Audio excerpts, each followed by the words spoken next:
শরীরে কিন্তু অধিক প্রোটিন যেমন খারাপ, সেটা কিন্তু কিডনিকেও এফেক্ট করে।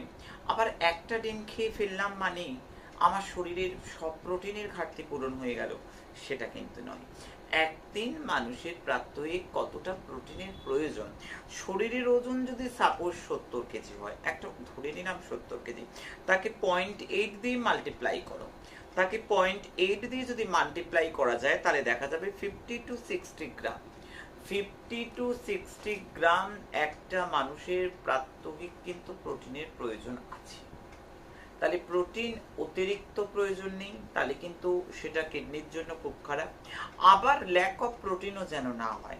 ল্যাক অফ প্রোটিন হয়ে গেলে একাধিক রোগে আক্রমণ হবে মানুষের শরীরে, কিন্তু অবশ্যই করে সেটার মধ্যে একেবারে কোনো রোগের সঙ্গে লড়বার ক্ষমতা নষ্ট হয়ে যাবে। সেই জায়গাটা কিন্তু প্রত্যেককে খেয়াল রাখতে হবে।